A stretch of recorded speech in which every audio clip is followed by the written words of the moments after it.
മഹാലക്ഷ്മി സീരിയലിന്റെ ഏറ്റവും പുതിയ പ്രൊമോ റിവ്യൂയിലേക്ക് എല്ലാ കൂട്ടുകാർക്കും സ്വാഗതം. അങ്ങനെ മേഘനാഥനെ മഹാലക്ഷ്മി ഇട്ട് വട്ടം ചുറ്റിക്കുമ്പോൾ മേഘന്റെ പ്രാണൻ തന്നെ പരലോകത്ത് പോയിട്ട് തിരിച്ചു കിട്ടിയതുപോലെ ആകുന്നു. അത്രയ്ക്കും മേഘൻ ഭയന്നുപോയി. മഹാലക്ഷ്മിയുടെ ആ രൂപവും നടത്തിയും രൗദ്രഭാവമൊക്കെ കണ്ടിട്ട് അങ്ങനെ മേഘനാഥൻ ഭയന്ന് വിറച്ച് വീട്ടിലേക്ക് ഓടി വരുമ്പോഴത്തേക്കും ബെല്ലടിക്കുന്നു. പക്ഷെ ആരും വന്ന് ഡോറ് തുറക്കുന്നില്ല. അതേ സമയത്ത് മേഘ എന്നും വിളിച്ച് വീണ്ടും മഹാലക്ഷ്മി മേഘന്റെ പിന്നാലെ വരുന്നു. അത് കണ്ട് മേഘൻ അവിടെ എല്ലാം പരതി നോക്കുന്നെങ്കിലും മഹാലക്ഷ്മിയുടെ ആത്മാവിനെ കാണുന്നില്ല. ഒടുവിൽ അവിടെ എല്ലാം പരതി നോക്കുമ്പോൾ പിന്നീട് കാണുന്നുണ്ട്. മഹാലക്ഷ്മി കണ്ടതും മേഘൻ വീടിന് ചുറ്റും കടന്ന് ഓടുന്നു. ഓടി ഒരു ഘട്ടം എത്തിയപ്പോഴത്തേക്കും മാർക്കോ രഹസ്യമായിട്ട് വീട്ടിലേക്ക് കയറി നിൽപ്പുണ്ടായിരുന്നു. ഒരു വടിയെടുത്ത് മേഘന്റെ തലക്കിട്ടൊരു അടി കൊടുക്കുന്നുണ്ട്. ആ അടിയുടെ ആഘാതത്തിൽ മേഘൻ അലറി വിളിച്ച് ബോധം കെട്ട് വീഴുന്നു. ആ അലർച്ചയിൽ വാമദേവൻ അറിയുന്നു മേഘൻ വീട്ടിലേക്ക് വന്നിട്ടുണ്ട്. അവൻ കരയുന്ന സൗണ്ട് കേട്ടല്ലോ എന്ന് പേടിച്ചെണീറ്റ് സീമന്തിനി അമ്മായിയെ വിളിക്കുന്നുണ്ട്. എടി സീമന്തിനി, എണീക്ക്, ദാ മേഘന്റെ കരച്ചിൽ പോലെ എനിക്ക് തോന്നി, വാ നമുക്കൊന്ന് പോയി നോക്കാം. അത് നിങ്ങൾക്ക് ചുമ്മാ തോന്നിയതായിരിക്കും, മേഘൻ ഇതുവരെ വീട്ടിൽ വന്നിട്ടില്ല. എടി അതല്ല, ശരിക്കും അവന്റെ കരച്ചിലാണ് ഞാൻ കേട്ടേന്നൊക്കെ പറഞ്ഞ് സീമന്തിനിയെ വിളിച്ച് ടോർച്ച് എടുത്ത് പുറത്തേക്ക് വന്ന് നോക്കാൻ വരുമ്പോഴത്തേക്കും മേഘൻ ഇങ്ങനെ ബോധം കെട്ട് കിടക്കുന്നത് അവർ കാണുന്നു. മേഘൻ എന്തോ അപകടം പറ്റിയെന്നുള്ള ആ ഒരു ഭയത്തിൽ പെട്ടെന്ന് വെള്ളമൊക്കെ തളിച്ച് മേഘനെ ഉണർത്തുന്നുണ്ട്.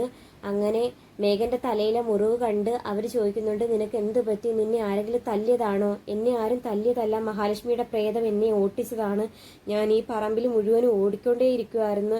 അതൊക്കെ കേട്ടിട്ട് സീമന്തിനി അമ്മായിക്ക് അല്പം വിശ്വാസമൊക്കെ ആവുന്നുണ്ടെങ്കിലും വാമദേവൻ ഒട്ടും വിശ്വാസമാകുന്നില്ല. നീ ചുമ്മാ പിച്ചും പേയും പറയല്ലേ, ജീവിച്ചിരിക്കുന്ന മഹാലക്ഷ്മിയായിരുന്നു നമ്മൾ ശരിക്കും പേടിക്കേണ്ടത്.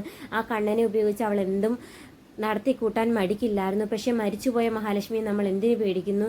അതല്ല അച്ഛാ, മഹാലക്ഷ്മിയുടെ ആത്മാവിനെ കണ്ടു. ഞാനിപ്പം മഹാലക്ഷ്മിയെ കൊന്ന ആ ഗുണ്ടകൾ വിളിച്ചിട്ട് അവന്മാരെ കാണാൻ വേണ്ടിയിട്ട് പോയതാ. അവന്മാര് പറഞ്ഞിരുന്നു ഇതുപോലെ സെക്കൻഡ് ഷോ കഴിഞ്ഞ് രാത്രി വന്നപ്പോഴത്തേക്കും മഹാലക്ഷ്മിയുടെ ആത്മാവിനെ റോഡരികിൽ വെച്ച് കണ്ടെന്ന്. അവന്മാരങ്ങനെ പറഞ്ഞെങ്കിലും ഞാൻ വിശ്വസിച്ചിരുന്നില്ല. പക്ഷേ എൻ്റെ കൺമുന്നിൽ ഞാൻ കണ്ടു. അങ്ങനെ മഹാലക്ഷ്മിയെ കണ്ട് പേടിച്ച് വിറച്ച് ഞാനൊരു ഓട്ടോ വിളിച്ച് ഇവിടേക്ക് വന്നെങ്കിലും അവൾ ഇവിടെയും വന്നു എൻ്റെ തലക്കിട്ടിപ്പോൾ ഒരു അടി അടിച്ചത് മാത്രമേ എനിക്ക് ഓർമ്മയുള്ളൂ എന്നൊക്കെ പറയുന്നത് കേട്ടിട്ട് വാമദേവൻ പറയുന്നുണ്ട്, നീ ചുമ്മാ പിച്ചും പേയൊന്നും പറയണ്ട, ശരിക്കും ആത്മാവൊന്നും കാണത്തില്ല, നീ ഇങ്ങ് കയറി വരാൻ പറഞ്ഞപ്പം സീമന്തിനിയമ്മായി പറയുന്നുണ്ട്, മേഘൻ പറയുന്നത് അത്ര നിസ്സാരമായിട്ട് തള്ളിക്കളയേണ്ട ഒരു കാര്യമല്ല. മാത്രമല്ല കർക്കിടക മാസത്തിലാണ് അവൾ മരിച്ചത്. ഏതു സമയവും അമ്പലം പൂജ എന്നൊക്കെ പറഞ്ഞ് ദൈവങ്ങളെ ആരാധിച്ച് നടന്നവളായതുകൊണ്ട് തന്നെ ഗതി കിട്ടാതെ ആത്മാവായി നടക്കുന്നെന്ന് പറയാൻ പറ്റത്തില്ല. അതുകൊണ്ട് ഇവൻ പറഞ്ഞതിൽ അല്പം കാര്യമൊക്കെ ഉണ്ട് വാമേട്ട എന്നൊക്കെ പറഞ്ഞ് അങ്ങനെ മേഘനെ വീട്ടിലേക്ക് കൂട്ടിക്കൊണ്ടു പോകുന്നുണ്ട്. അങ്ങനെ മഞ്ജുവിൻ്റെ ഡോറിൻ്റെ മുമ്പിൽ ചെന്ന് അവരെല്ലാവരും കൂടി തട്ടുന്നുണ്ട്. അങ്ങനെ പെട്ടെന്ന് മഞ്ജു ആ ഒച്ച കേട്ട് പേടിച്ച് വന്ന് ഡോറ് തുറക്കുമ്പം മേഘനെ താങ്ങി പിടിച്ചുകൊണ്ട് വന്ന് നിൽക്കുന്നുണ്ട് സീമന്തിനി അമ്മായിയും വാമദേവനും. എന്തു പറ്റിയെന്ന് മഞ്ജു ചോദിക്കുമ്പം സീമന്തിനി അമ്മായി പറയുന്നുണ്ട്, ഇവൻ മഹാലക്ഷ്മിയുടെ ആത്മാവിനെയും കണ്ട് പേടിച്ച് ഭയന്ന് വീണ് കിടക്കുമായിരുന്നു മുറ്റത്ത്. ഞങ്ങൾ ഇവന്റെ കരച്ചിൽ കേട്ട് പോയി എടുത്തോണ്ട് വന്നതാ. നീ ഇതൊന്നും അറിഞ്ഞു കാണത്തില്ലെന്ന് ഞങ്ങൾക്ക് അറിയാം. ഉറക്കത്തിനിടെ ആർക്കെന്ത് പറ്റിയാലും നീ അറിയത്തില്ലല്ലോ എന്നൊക്കെ മഞ്ജുവിനെ ഒന്ന് കുറ്റപ്പെടുത്തുമ്പം മഞ്ജു പറയുന്നുണ്ട്, ആരെയോ കാണാനുണ്ടെന്ന് പറഞ്ഞുകൊണ്ടല്ലേ ഇവിടുന്ന് ഇറങ്ങിപ്പോയത്. നീ എപ്പോൾ കയറി വരുമെന്ന് പറഞ്ഞുകൊണ്ടാ ഉറക്കം ഒഴിച്ച് നോക്കിയിരിക്കേണ്ടത്. അതുകൊണ്ട് ഞാൻ കിടന്നുറങ്ങി. അല്ലേ തന്നെ മേഘേട്ടൻ രാത്രി 1 മണിക്കും 2 മണിക്കും വരുന്നത് വരെ നോക്കിയിരിക്കണോ എന്നൊക്കെ തിരിച്ചുമാക്കി പറയുന്നുണ്ട്. ഇനി രണ്ടുപേരും കൂടി ഒരു വഴക്ക് വേണ്ട, ഇവനെ ആ കട്ടിലേക്ക് കൊണ്ടുപോയി കടത്തുന്നൊക്കെ പറഞ്ഞുകൊണ്ട് വാമദേവൻ അകത്തേക്ക് കൊണ്ടുവന്ന് മേഘനെ കടത്തുന്നുണ്ട്. അച്ഛാ നിങ്ങൾ പോണ്ട, നിങ്ങളും ഇവിടെ തന്നെ കിടക്കുക, എനിക്ക് പേടിയാകുന്നു എന്നൊക്കെ മേഘനാഥൻ പറയുമ്പം വാമദേവൻ പറയുന്നുണ്ട്, നീ എന്തിനാടാ പേടിക്കുന്ന, മഞ്ജു അടുത്ത് കിടപ്പൂലേ, പിന്നെ ഞങ്ങളും കൂടി എന്തിനാ ഇവിടെ കിടക്കുന്നത് എന്നൊക്കെ പറഞ്ഞിട്ട് അങ്ങ് പോകുന്നു. മഞ്ജു വലിയ ആള്, ഉറക്കത്തി ആര് വന്ന് എന്നെ കൊന്നാലും ഇവൾ അറിയത്തില്ല എന്നൊക്കെ പറയുന്നുണ്ട്. അങ്ങനെ അവരങ്ങ് പോകുന്നു. വാമദേവനും സീമന്തിനിയമ്മായിയും റൂമിലേക്ക് പോകുന്നുണ്ട്. മഞ്ജു മേഘനും കൂടി അവിടെ കിടന്നുറങ്ങുന്നെങ്കിലും മഞ്ജു നന്നായിട്ട് ഉറങ്ങുന്നു. മേഘന് ഉറക്കം വരുന്നതേ ഇല്ല. ഓരോ കാറ്റും സൗണ്ടും ഒരു നിഴല് പോലും മേഘനെ വല്ലാണ്ട് പേടിപ്പിക്കുന്നു. രാത്രി ഉറക്കത്തിനിടെ ജനലിലൂടെ ഒരു നിഴല് പോകുന്ന കണ്ട് മേഘൻ ആകെ പേടിച്ച് അലറി വിളിച്ച് കരയുന്നുണ്ട്. അത് കേട്ട് മഞ്ജും ചാടി എണീക്കുന്നുണ്ട്. നിങ്ങൾ എന്താ മനുഷ്യ, ബാക്കിയുള്ളവർ ഉറങ്ങാൻ സമ്മതിക്കത്തില്ലേ?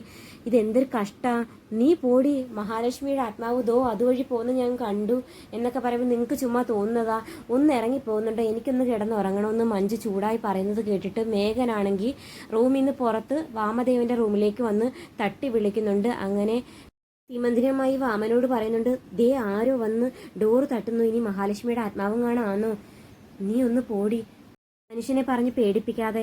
അങ്ങനെ പറയുന്ന അതേ സമയത്ത് മേഘം പറയുന്നുണ്ട്, അച്ഛാ ഞാനാ, ഒന്ന് ഡോറ് തുറക്ക്, വേഗം ഡോറ് തുറക്ക്, എനിക്ക് പേടിയാകുന്നു എന്നൊക്കെ പറയുന്നത് കേട്ടിട്ട് ഓടി വന്ന് ഇവർ ഡോറ് തുറക്കുന്നു. അങ്ങനെ മേഘനാഥൻ അകത്തേക്ക് കയറി അവരുടെ കൂടെ കിടക്കുന്നു.